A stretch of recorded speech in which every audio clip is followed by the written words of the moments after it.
All right, guys, welcome to another episode of Aussies Taking It Over the NBA. We're back for the 2019-2020 season with your season previews of all your Aussies. So many Aussies in the NBA this year. It's going to be really, really good. Jazz, Sixers, Paddy with the Spurs. Humfo getting the guaranteed minimum with Orlando. Legit. Dengadella. Yeah, he got guaranteed Exhibit 10 Because I think last spot. Dengadell's guaranteed as well. Yeah, he is. So they're going to be playing in the G League, obviously, but it's good to see them with that opportunity, potentially playing some two-way contracts down the end when there's some injury cover needed. But we're going to kick things off with the Phoenix. Obviously, Aron Baynes being traded from Boston.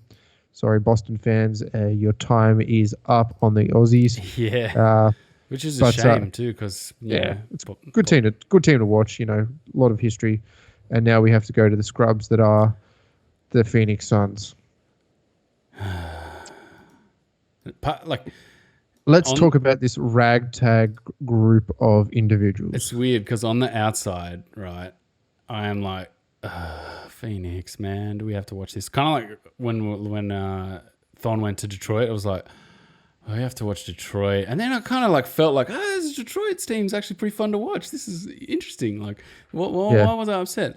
Like, sort of underrated underneath. I'm looking at this Phoenix team going, actually, this might be a fun team to watch. I'm zigging on that. But it's obviously last year's first pick in DeAndre Ayton hasn't come to fruition from a playing standpoint. Probably good solid player, but injury prone. Spent a lot of time out last year. Probably one of the most exciting players in the NBA. Devin Booker as their primary guard. Traded for Ricky Rubio this year, obviously from the Utah Jazz. He's gone there on a 3-year deal, coming off an MVP series in the World Cup for Spain. Dario Saric being traded from the Timberwolves. And then you've got kind of this ragtag group of guys, Tyler Johnson from Miami, Kelly Oubre from Chicago, Mikal Bridges, obviously, who's a rookie coming back for this season, Elie Okobo, another really junior guy, Jevon Carter, Frank Kaminsky from the Hornets, which is a kind of a depth center. It's probably a backup because for Aron Baynes because DeAndre Ayton is so injury prone. And then you've got to kind of got a whole bunch of G League guys. So look, the roster is pretty bare. I'm going to say bare. It's not anything. It's just nothing. Like, it's just a bunch of dudes. It doesn't have any direction. You can't see where they're going with it, what's happening with it. You're like, oh, right. Even building around Devin Booker last season, obviously they gave him the Supermax or the max extension from rookie extension.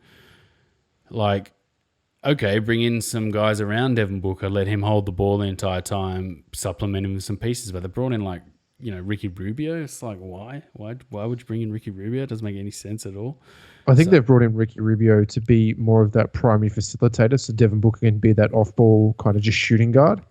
I think the problem last year in where they got found out is when they put him into that point guard role, his ball security on the double team and his ability to pass out of the double team is not as good as potentially a smarter, more intelligent, older guard. So I think they really wanted someone who was a pass-first guard, not a shoot-first guard, to come in and, run the team. And that's why they obviously got Ricky Rubio on board. And that'll be a good 1-2 combination, I think, for the Phoenix. But then you kind of go down into their depth. Aron Baynes, DeAndre Ayton playing that 5 spot. Frank Kaminsky is a pretty basic player, I would say. There's not really a lot outside that. Dario Saric excites me. He's a good power forward. Can stretch the floor. 6'10". Old school kind of back down player, can defend pretty well, gets torched a little bit against faster guys. But outside of that, Tyler Johnson's probably the only guy that I've seen any kind of real presence from. Kelly Oubre is pretty basic. He's getting paid for it though.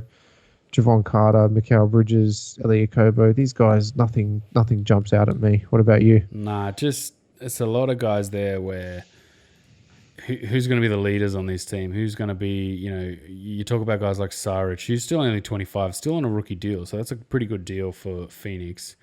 Guys like Tyler Johnson, Oubre, Bridges even, they're all just like a bunch of glue guys, yet there's nothing to glue here. Yeah, it's kind of deep bench rotation.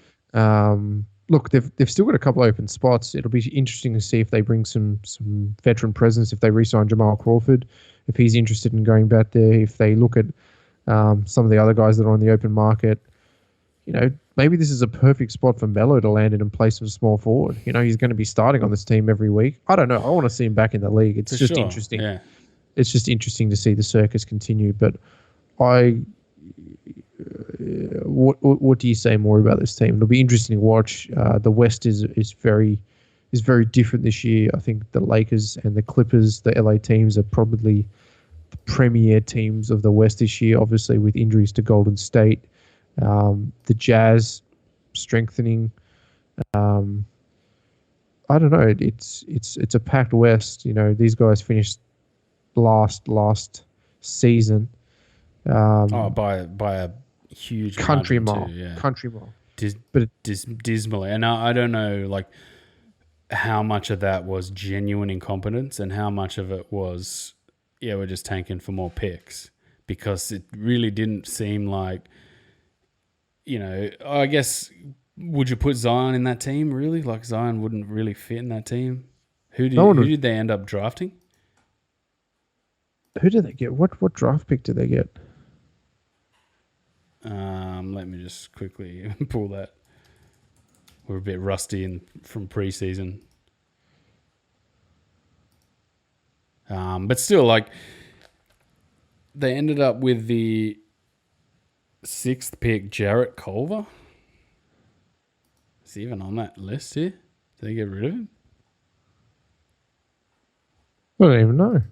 He's not even on the list. Is he on the list? No, he's not. They traded to Minnesota. There you go. They are. And sorry. then Cameron Johnson traded to Phoenix. Is Cameron Johnson on this list? Yeah, Cameron Johnson, 23-year-old rookie, small forward. So maybe out of the draft they might get 2 years in a row. But I just, they tanked. They were so bad last year, and then that ended up being.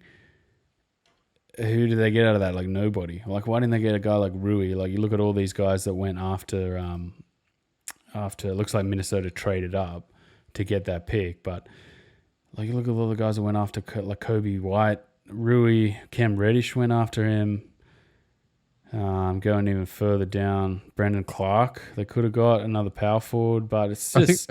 I think they're in the market for a small forward. Because I think, they've obviously got depth. Well, they've got one of the best shooting guards in the league. They're obviously happy with their decision to sign Ricky Rubio for 3 years.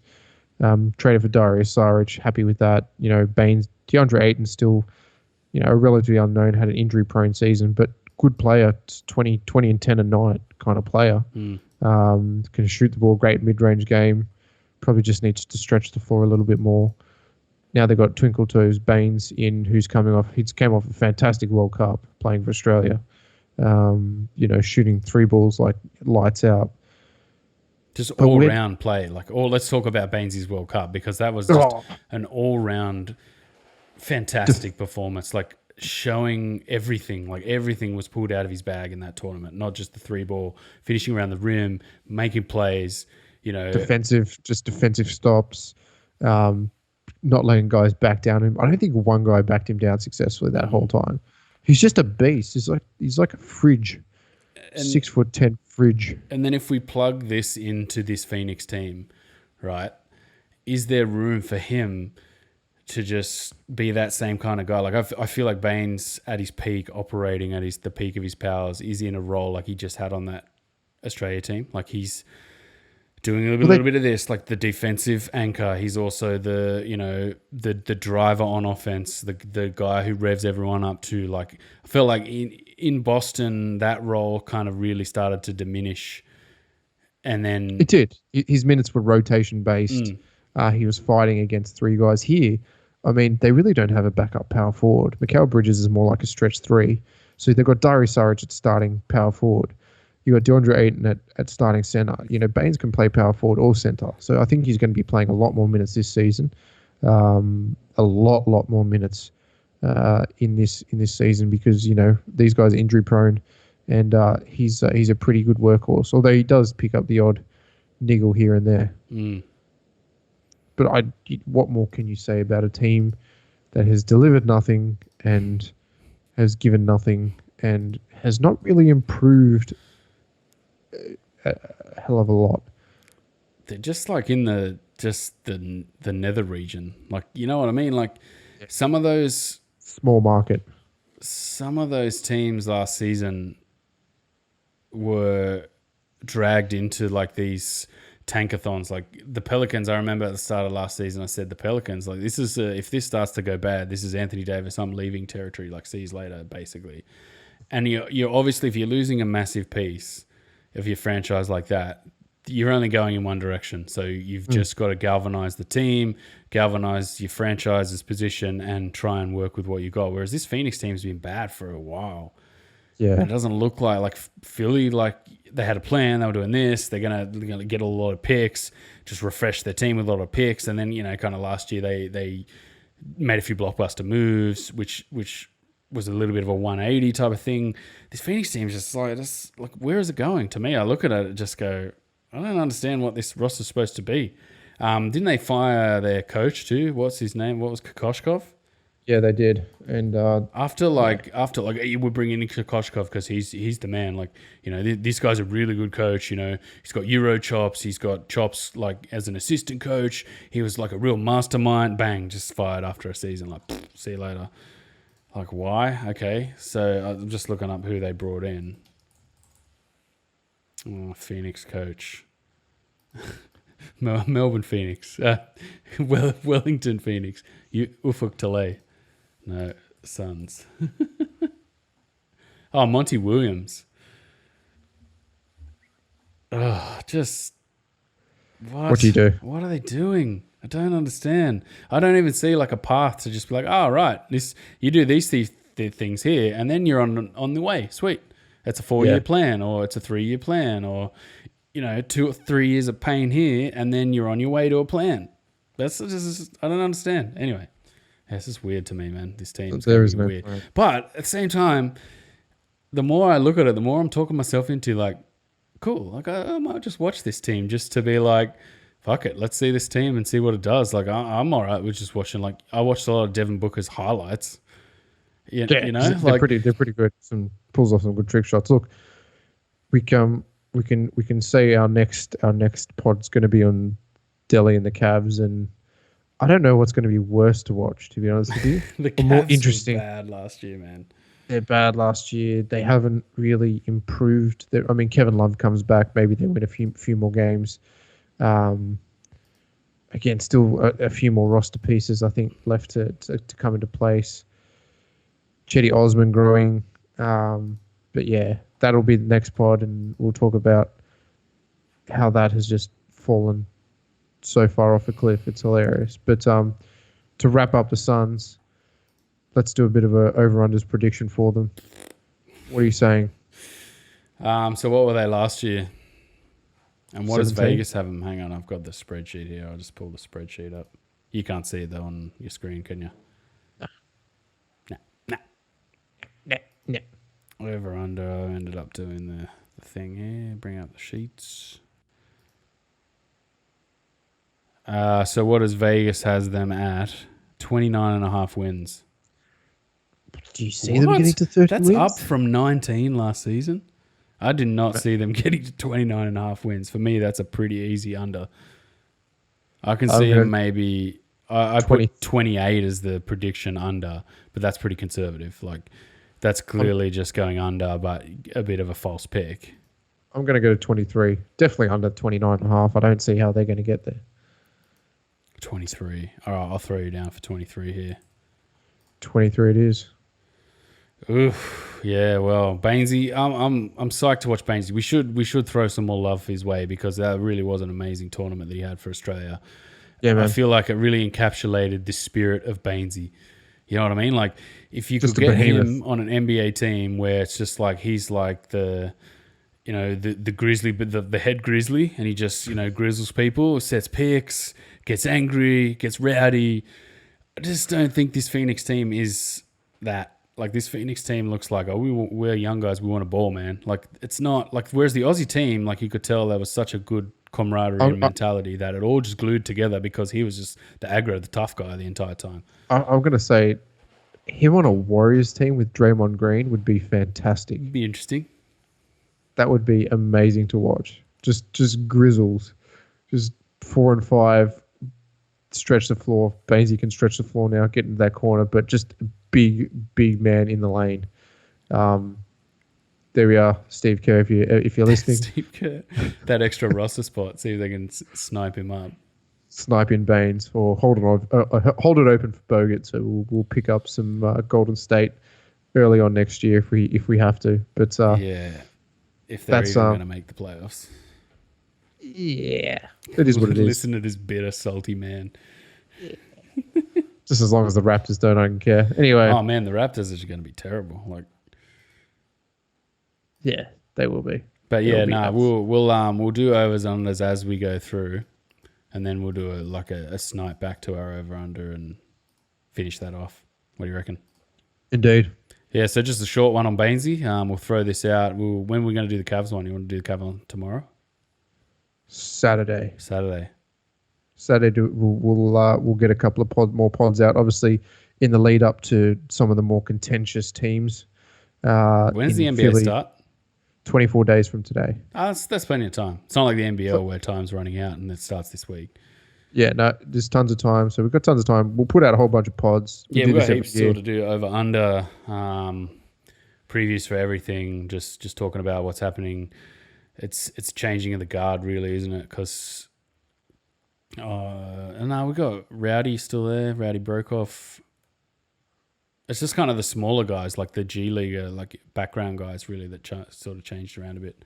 We'll do. Well, once the kind of G League gets set in stone, we'll do a G League pod as we do every year and talk about some of the guys in obviously Dingadale with Long Island Nets, Isaac Humphries with the Orlando Magic franchise in the G League, and we'll keep you up to date with what they're happening. Obviously, McDowell White being let go of the Rockets. I don't know why he was there in the first place. That was very strange when he was signed. It's a bit harsh. Well, it's not harsh. It's just like, why did you sign him and then just like let him go 5 days later? Very strange. Well, I think they wasn't he on Summer League, and then they just activated it, and then they waived him. No, he was on Summer League. He then signed an Exhibit 10 training camp deal, and then they waived him like 3 days later. Yeah. NBA does some weird stuff every now and then. It does. All right, guys. All right, everyone. Take it easy. Have a good night or whatever time it is you're listening to this. Peace out. Poops.